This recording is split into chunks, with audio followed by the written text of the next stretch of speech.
DJ scream, heavy in the streets. We gon' get it, we gon' get it, we gon' get it. We gon' get it, we gon' get it. Get it in blood. Get it in blood. We gon' get it, we gon' get it, we gon' get it. We gon' get it, we gon' get it. Get it in blood. Get it in blood. Good rich.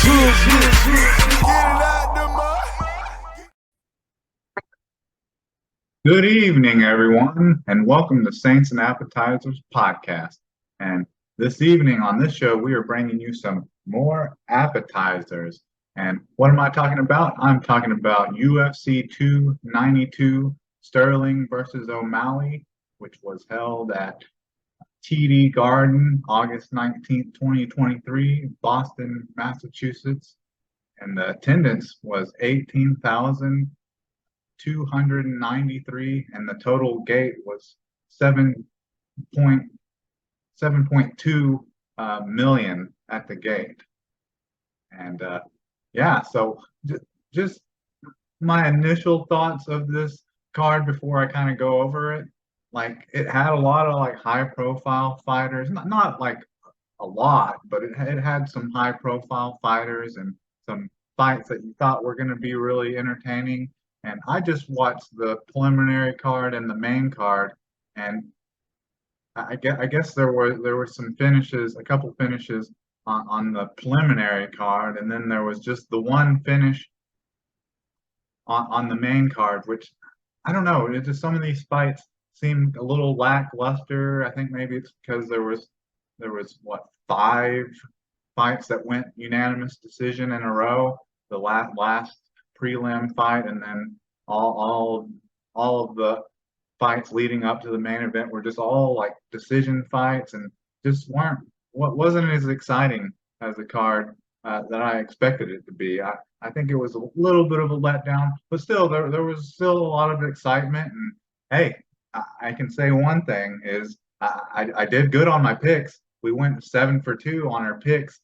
Probably the main fight I wanted to go my way didn't go my way, but still, hey, this has been one of my better prediction shows. Last show was one of my better prediction shows because I got a lot of these fights, picked them right, and even predicted the outcome of them.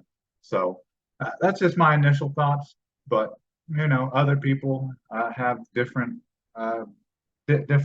decisions, different opinions on things like that. But let's get into the preliminary card here first. Let's get this going. So can I get a menu? And so there are 4 fights on the preliminary card, and the first one was the first 2 were like Ultimate Fighter finale, tough finale, 31 fights, and they were held on a pay-per-view card. They weren't actually on the pay-per-view, but they were on the card leading up to a pay-per-view, which I think a lot of times they're just on fight nights, so they don't get as much publicity as they would if they were on a card like this. So that was good. But the first fight was one of those fights, and it was a bantamweight bout between Brad Katona versus Cody Gibson, and it just went decision. It went a unanimous decision. It was 29-28, 29-28, and 30-27, and that was just a 3-round fight. And I had originally picked Brad Katona to win this, and I thought it was going to either go decision or submission victory for Brad Katona, but it went decision, so we got that right, and we picked the right fighter, Brad Katona. He won the fight decision, so we picked all that right. But it was way more exciting fight than I expected it to be, because I thought, oh, maybe Brad Katona, he's the more experienced fighter. He's already won a tough series before, so maybe he's just gonna show off a more varied skill, maybe try to get the takedown and get some kind of submission. But that's not what happened at all. These guys just completely slugged it out the entire fight and had people reminiscing of the Forrest Griffin, Stephan Bonnar original tough finale. And you could definitely you could definitely see where people got that picture from. And they ended up winning fight of the night. Brad Katona versus Cody Gibson was the fight of the night because it was so exciting. And they just stood and slugged it out and banged for the whole 15 minutes. And I believe that they landed the most significant strikes in a bantamweight fight in UFC history. So that tells you how wild the fight was. But kind of breaking it down round by round, like the first two rounds were pretty close. I think you could either say they could have went either way, and then Brad Katona kind of started coming on a little bit late in the second round, and then he was kind of slow. Even it's kind of odd because he was kind of slow to start the third round, but then he kind of just the last couple minutes of the third round, he just pretty much took over. It seemed like Cody Gibson was kind of gassed, but it's a little surprising. I agree with the first two judges that have it 29-28, 29-28, but the one judge that had it 30-27, just as a clear unanimous victory for Brad Katona. I would probably argue against that a little bit. I think Cody Gibson maybe won either the first or the second round. If you're really wanting to key in on which round he was most active in and looked the best in, it was probably the first round. And then he kind of slowed down a little bit. And I understand why, because these guys were just barely even blocking, not really throwing that many kicks. They were throwing a couple of kicks, but just slugging it out like a bar fight. But it was fun to watch. So we started our predictions off 1-0 on the night, so that was nice. And then so the second fight, also a tough finale fight.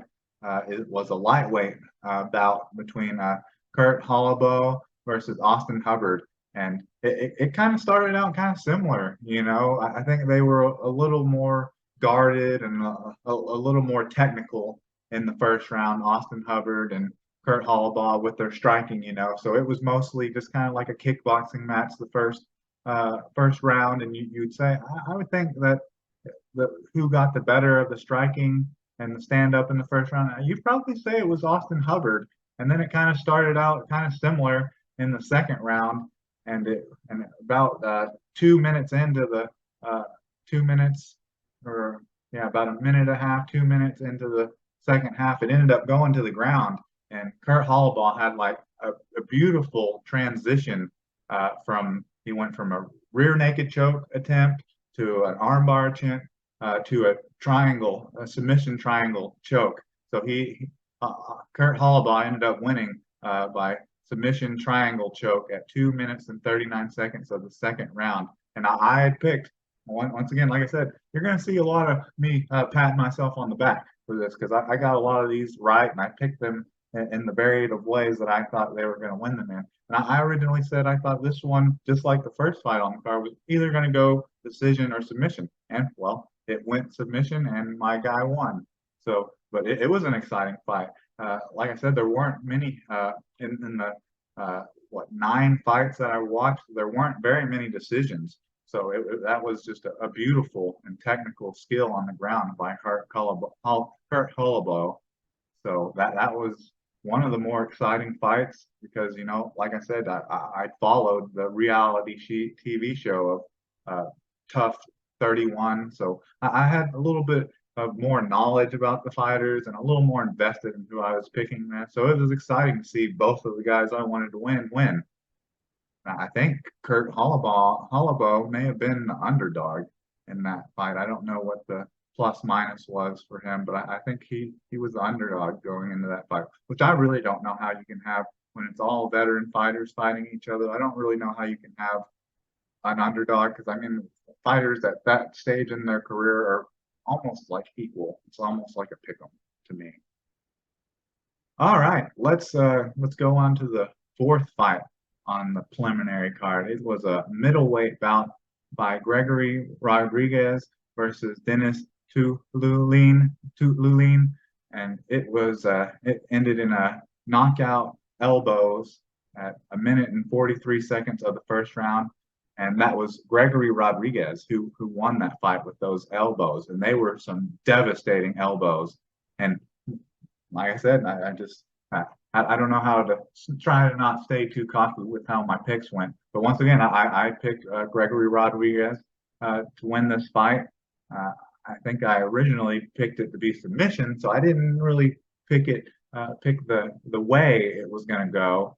But I did pick and say that I thought it was going to be a finish at least. And so it was pretty much just complete domination by Gregory Rodriguez. Obviously, the fight didn't last that long, and he got a knockout, and it went to the ground. That was what Gregory Rodriguez was wanting to do to Tulalin, was get him on the ground and just beat him up or try to find a submission. He just looked dominant compared to Tulalin. But there's some controversy there. There's a little bit of controversy because some of those elbows, when I saw them live, the two that landed and knocked him out, like the first one landed, I was like, oh, he's done. The ref needs to come in and stop it right there. And then he lands another one, and then they look clean live watching it, but then when they played back, everything looks worse. It's like nothing ever looks the same, obviously, when they put it in slow motion, but everything usually looks a lot worse in slow motion, or it looks a lot better in slow motion. But in this scenario, in this case, it looked a lot worse because that first elbow he was knocked out after the first elbow. It landed. It looked really, with the angles they were showing, they showed some where it didn't look quite as bad, but a couple of the angles they showed, that elbow landed right in the back of Tulalin's head. That's an illegal strike, and I'm kind of interested in how this plays out. If I was Dennis Tulalin, I would probably want to appeal that as illegal strikes finishing me and get that overturned to a no contest, because that was some brutal shots to the back of the head. The first one was just a brutal, clean shot clear to the back of the head, at least with the slow motion angles they were showing. But the second one was clean, but he was already he was pretty much dead after the first shot to the back of the head. Like the ref, people always talk it's an early stoppage or it's a late stoppage. That I would say that was kind of a late stoppage because he was limp after that first shot to the back of the head. But so we're 3-0 on the card so far, and I think that it should pretty much an easy pick for the main event on the preliminary card, and it's a middleweight bout between Brad Tavares versus Chris Weidman, which it went decision 30-27, 30-27, 30-27. So all the rest had it the same for the whole 15 minutes, and it was just I was surprised that Chris Weidman made it through the whole fight, because there was one point early, it wasn't early, I guess it was kind of later in the first round, where Brad Tavares started landing some of those calf kicks and kicks to the knee, and Chris Weidman really wasn't checking them, and it wasn't his hurt leg. I'm trying to think. He was standing orthodox, so he was standing with his right leg forward, which was not the leg that got broke, and I think that's the right one. I'm trying to think if he was switching from southpaw to orthodox, but regardless, the leg that got injured, had been injured and was broken, was not the leg that he started limping around on. And I think after the fight, it showed him like in a wheelchair. And I think there's been some news report that he tore his ACL or tore his MCL. So it's not the same as breaking your leg, I guess, but it's just as bad. With him probably having to take another year off due to knee surgery, and he'll be 40, 41 by the time he comes back. I think it's probably time just to hang him up, because he that's pretty much all Brad Tavares was doing in that fight, was just kicking his leg. And Chris Weidman was trying to mask how hurt he was through the 3 rounds. And like I said, when he first got the real good leg kick at Brad Tavares, he started limping like really bad, like when you see like more of a fighter with an injury than just, oh, that leg kick hurt. But then he kind of shook it off and wasn't limping quite as much towards the third round, going into the third round, and then he landed another one where he was doing the same thing, and I was like, man, he's going to get the finish here, but he didn't. But it was still a uh, dominant performance for Brad Tavares, even though it was kind of against an aging and injured fighter. So I can't say that it was an extremely impressive win, but it was still a dominant win. And I think even though it happened, that's how the fight went with the kicks and Chris Weidman looking more hurt than either one of them. I think Chris Weidman actually got one knockdown in the fight, but other than that, he didn't do a whole lot. And I had originally I'd picked going on who I picked, which this should have been an easy pick for anyone, really knowing Chris Weidman's history coming into this fight. That Brad Tavares, I picked Brad Tavares, and I thought he was going to win by TKO or just Chris Weidman was going to pull up with an injury and get stopped. And like in the first round, I thought that was going to come true to fruition. But Chris Weidman just showed that he's tough. He's tough because he was able to fight his way through that and make it through the whole 3 rounds, which was surprising to me. I thought when he come up limping as bad as he was, I thought it was going to be over right there. And my prediction was going to be 100% on there, but it ended up just going to decision. But I kind of feel bad for Chris Weidman, probably having to take off another year. And you could definitely say that this was his retirement fight, but he didn't. I don't think he laid his gloves down at the end of the fight or anything like that, illustrating that he's going to retire or anything like that. But see, I was all going through those first 4 fights. There was 2 finishes on the preliminary card, so I would almost say the preliminary card was more exciting than the main card. But anyways, let's get to the main card, the pay-per-view UFC 292. Sterling versus O'Malley. And the first fight on the card was a bantamweight match between Marlon Vera versus Pedro Munez, and it went decision 30-27, 30-27, 29-28, just a 5-round fight, so all 15 minutes. And I picked Marlon Vera to win this fight, and I picked it to go to decision because neither of these guys have ever been stopped in their career. They've never been submitted, and they've never been knocked out. So this fight, the way it went, it was not surprising to me at all. And once like again, we're 5-0 at this point on the card. But I thought this was going to be a much more exciting fight. I thought this was going to be kind of a barn burner and maybe be similar to the Brad Katona Cody Gibson fight, but it wasn't. And this is where I kind of talk about all of these. Majority of the fights on the main card were all decision, but this fight didn't just go to decision, but it was kind of boring. It was a little boring until like I guess the 3rd round, Marlon Vera kind of started pulling away and started landing better shots on Pedro Munez because he kind of had a slow start in the first quarter or the first round, and just wasn't landing a lot. And I think some people probably. I'd say there's some people out there that are a little surprised that he won 30-27, 30-27 too. The judges gave it to him 30-27 because I think some people would probably say that Brad Munez won the first round, but after that it was just like I said, it was kind of a boring fight, even though it was almost all. I think the whole fight was pretty much stand up. Neither of them really tried to get a takedown or anything like that. So it was just kind of a kickboxing match, but there was never really any like highlight exciting moments in that fight. So a fight that I thought was possibly could have been the fight of the night ended up kind of being lackluster and kind of boring. So we're 5-0 at this point, going into the second fight on the main card, which is a bantamweight bout between Mario Batista versus Damon Blackshear. And I took kind of a flyer on this one because I think taking Damon Blackshear, seeing how he was coming off a 7-day break in between just having a fight like a week ago and not knowing a whole lot about him. I just kind of picked him just off of respect for him to take a fight on such short notice, 7 days, which was ended up being a record, but I don't think he won, so I don't think he holds any record for winning a fight on such short notice.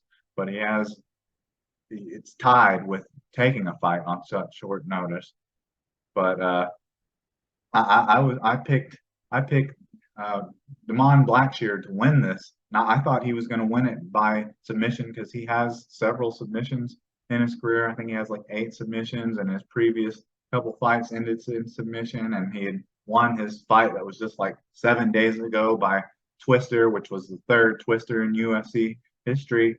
And but he ended up losing decision, unanimous decision, and it was 29-28, 29-28. And one of the judges actually had it 30-27, which I don't know where the judge got that from, because Damon Blackshear looked amazing. He looked amazing in the first round of the fight. Like, he just was putting it on Mario Batista. Like, he looked elite, with his training and his conditioning. He just looked great. I just don't know how a judge could think that Damon Blackshear didn't win the first round. And the majority of this fight was a stand-up fight as well. There wasn't a lot of ground activity or submission attempts or anything like that. I think Mario Batista may have gotten Damon Blackshear on the ground a couple times, and I think in the 3rd round he had him in a position where it looked like he was almost going to get Damon Blackshear in a twister himself, but he didn't. He didn't go that way. But really, I thought Damon Blackshear looked amazing in the first round, and I thought he looked still pretty good in the 2nd round. I think it's definitely the 3rd round, which was probably the clear cut winning round for Mario Batista, because he got Damon Blackshear down and had his back and things like that. But nothing really significant came from that. But like I said, I think I kind of just took a flyer on Damon Blackshear, not knowing a lot about him, but just respecting him because of taking the fight on such short notice. But that was an okay fight. Like I said, it was nice seeing how good Damon Blackshear looked in the first round. But other than that, not that exciting of a fight. All right, on to the 3rd fight on the main card. We have a welterweight bout between Ian Machado Gary versus Neil Magny. And this fight was very similar to the way it went and how dominant one of the fighters looked. It was similar to the Brad Tavares Chris Weidman fight. It was just leg kicks like all day, just leg kicks, leg kicks. There was a lot of that on this card, a lot of leg kicks, and seeing people coming up, looking and limping around, looking like they had an injury, and that's what happened in this fight. But this fight was judged a lot differently. Neil Magny got judged really harsh in this fight because towards the end of the fight, kind of towards the end of the 2nd fight, towards that, like almost pretty much the majority of the 3rd round, Neil Magny wasn't even throwing punches anymore. He was just trying to survive because he must have had a leg injury like Chris Weidman as well. But it went to decision because I had originally picked Ian Machado Gary to win this by knockout. I thought he was going to win by knockout, and the couple of times Neil Magny came up lame and looked like he was limping real bad, I thought it was going to go that way. And towards the end of the 3rd round, Ian Machado Gary landed another leg kick and had him up against the cage and was trying to get the finish. I got to respect Ian Machado Gary because he was trying to get the finish, and there was some funny back and forth between them at the end of I think it was maybe the end of the 1st or the 2nd round, where Ian Machado Gary was like flipping him off, and I think that happened at the very end of the fight. He was flipping him off over the whole child beater. There's a difference between beating a man and beating a child, and Neil Magny said, "I'm going to beat you like one of my kids." So he was, I don't know. Yeah, I think Ian Machado Gary took that a little serious. But I thought Ian Machado Gary was going to get the knockout. That's how I picked him to win. But it actually went decision. And these decisions were rough. There were obviously some judges thought there was some 10-8 rounds because there was a 30-26, a 30-26, and a 30-24. So there was 2 10-8 rounds the judge believed in this fight. But Neil Magny kind of like Chris Weidman. I gotta respect him for surviving because he looked injured, and that's really Neil Magny. He's a veteran fighter, and I think he was taking this fight on short notice. I think trying to remember if it was welterweight, so that would have been 170. So no, it was the Mario Batista versus Damon Blackshear, where it was supposed to be Cody Garbrandt, but Neil Magny, not the welterweight bout. But I think Ian Machado Gary did have a different opponent. I think Neil Magny did kind of step in short notice for this fight, but he got completely dominated in this fight, and it was all stand up, just a kickboxing match, a leg kicking match basically. And Ian Machado Gary, besides not getting the finish, looked pretty impressive for just a young 25-year-old Irish fighter. I got a Belfast shirt on right now, but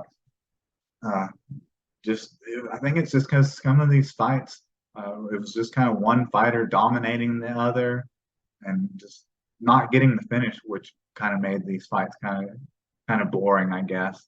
And then just uh, that's not really how the first fight between Marlon Vera and Pedro Munez went. It just seemed like neither one of them really wanted to commit to anything or go for anything more than just a couple combinations and stepping back, and neither one wanted to really push the issue or set the pace, coming forward constantly.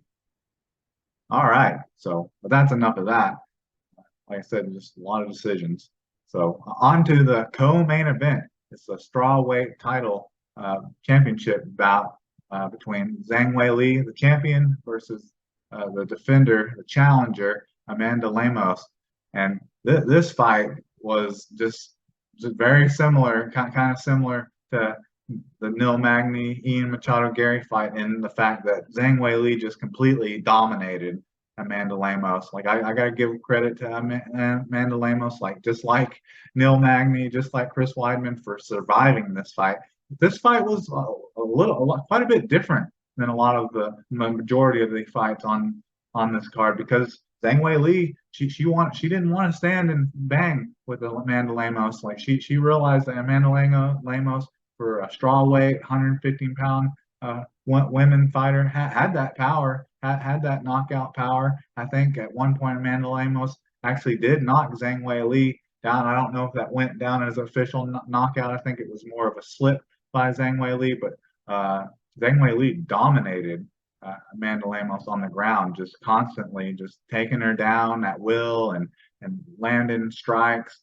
And Amanda Lemos didn't really land much of anything. And Zhang Weili ended up winning it by decision, 50-43, 50-44, and 49-45. So I guess actually I don't know how any judge or actually had Amanda Lemos winning one of those rounds. I guess she may have won the last round maybe, and that was a 5-round fight, so it went all 25 minutes. But the significant strikes landed in this fight were ridiculous. Let's see if I can pull it up here. Let's see here. Yeah, so significant strikes, just for Zhang Weili, just the total strikes and significant strike. So Zhang Weili actually had one knockdown. She landed 296 of 358 total strikes, and 163 of 217 were significant strikes. She landed 106 of 150 headshots, 37 of 42 body, 20 of 25 legs, and had 16 minutes and 7 seconds of control time, and landed 6 of 7 takedowns. Like, just pretty much could do whatever she wanted. She did pretty much anything that she wanted to, besides finish her, which, like I said, Amanda Lemos is obviously tough, obviously durable. Even though she got beat in the fashion that she did, I think with the quality of fighters that are in the women's strawweight division, she deserved her shot at Zhang Weili, but just didn't show up like the way that she needed to win.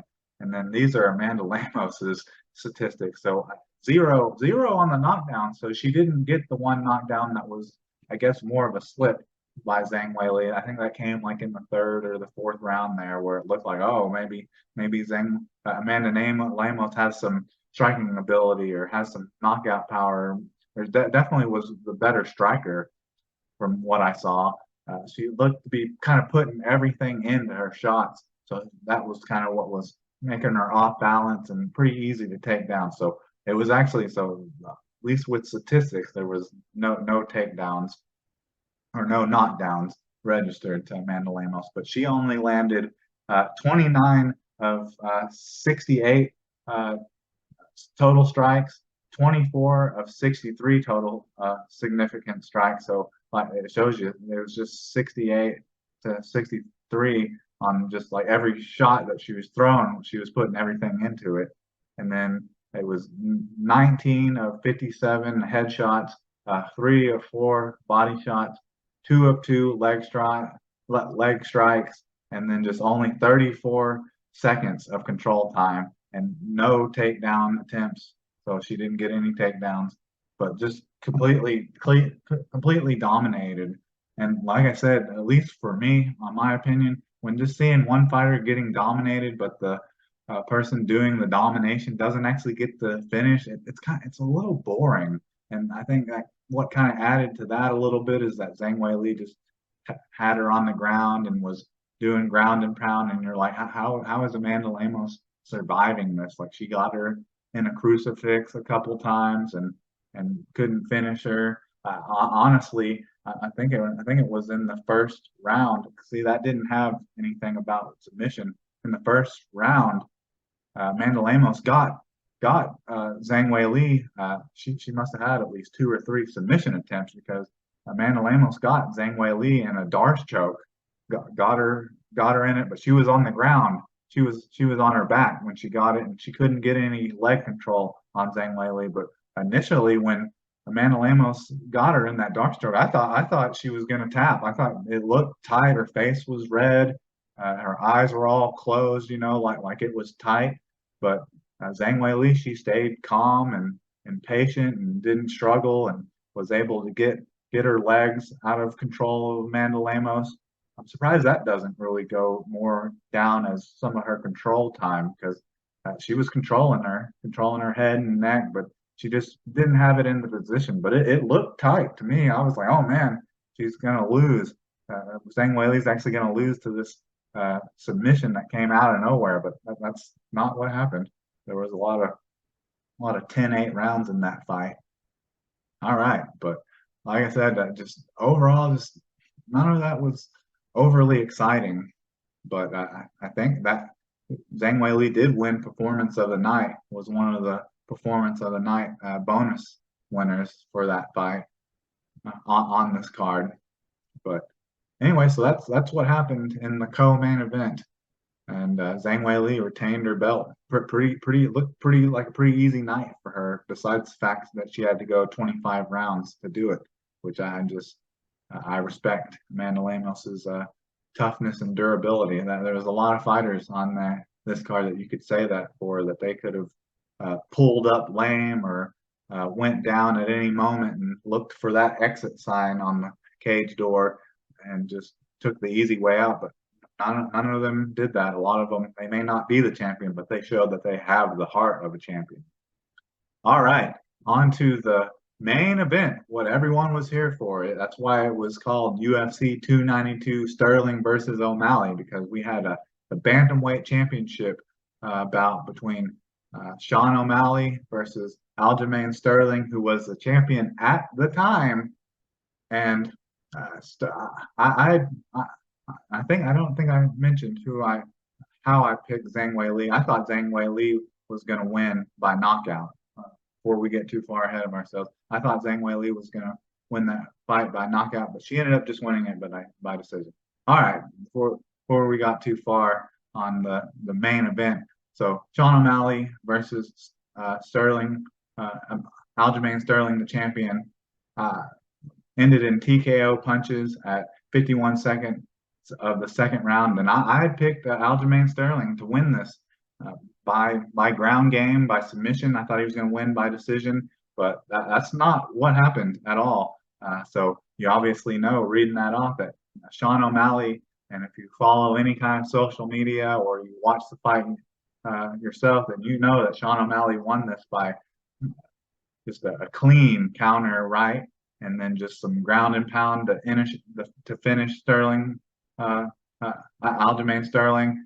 And in the first round, Aljamain Sterling looked pretty good. It was kind of just a striking game. It didn't seem like either one of them really wanted to commit. So either one of them were really throwing much of anything. But at the end of the round, Aljamain Sterling kind of pushed Sean O'Malley up against the cage and tried to take him down, but it was at the very end of the round, so that not a lot came from it. So you'd say that Aljamain Sterling was trying to play his game, like his game plan, and probably stole the first round, but obviously in 51 seconds of the second round, he got put down by like clean counter right, and then he was just scrambling to survive. He was going from his back to his belly to his back to his belly, trying to stay alive, trying to grab onto Sean O'Malley's legs with his legs from the ground, and Sean O'Malley was just landing bombs, hammer fist and punches while standing straight up.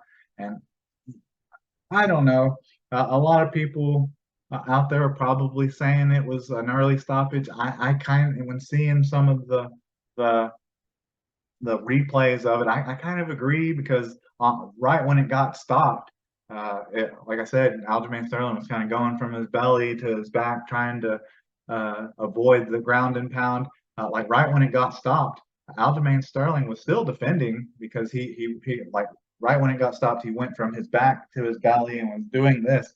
So I mean, he was still defending, he was still moving.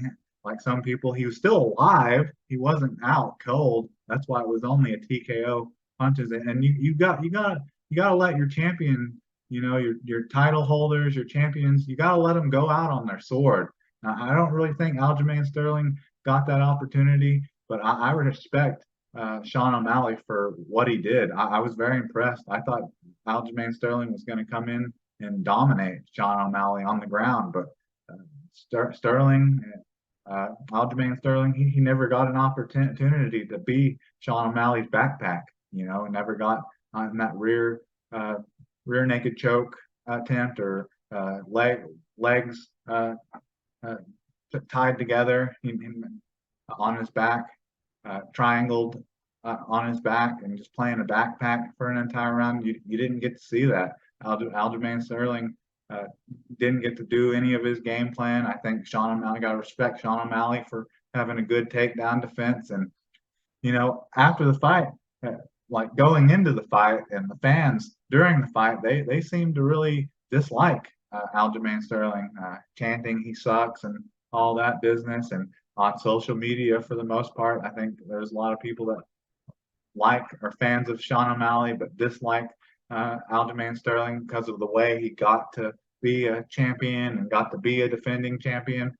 But I think a lot of people ended up respecting Aljamain Sterling after the end of the fight. His post fight interview with Joe Rogan, and then his post fight interview with media, he really said, there's a lot of build up and trash talk to this fight where Aljamain Sterling's calling Sean O'Malley trash and all that, but he said he respected Sean O'Malley and didn't have anything negative to say about him, and that he's rethinking moving up in weight class, because if Sean O'Malley can drop him like that, then would be like afraid of what Alexander Volkanovski would do for them. So I already respected Aljamain Sterling, but I think there's a lot of fans that have been kind of swayed over to his side to maybe not be his fan when it comes to him or Sean O'Malley, but at least respect him now. So that's nice. But that's the fight. That was definitely, obviously, the most exciting thing that happened on this card. Was that knockout. Like I just didn't see it happening like that, and at least didn't see it happening that early. Just 51 seconds of the second round, and Sean O'Malley, he won performance of the night because of that. So he got a performance of the night, and Zhang Weili got a performance of the night. And then the fight of the night was the first fight on the preliminary card between Brad Katona versus Cody Gibson. So all those people, all those fighters, they all got $50,000 bonuses, which they deserved it, because really the rest of this card just, there wasn't a lot of finishes on the main card, so it was a little boring. It definitely, this card wasn't as good as UFC 290, which I still believe was possibly the best card this year. But anyways, I think you've heard all my picks now. You see where I went. What, 7-2 on this card? Got some of the predictions right, but not all of them. And like I said, probably the main fight I wanted to go my way, which was the main event, because I'm kind of a fan of Aljamain Sterling. Didn't go that way, so but you got to take them when you can get them. But anyways, I think that's all I have for you. So can I get a check, please?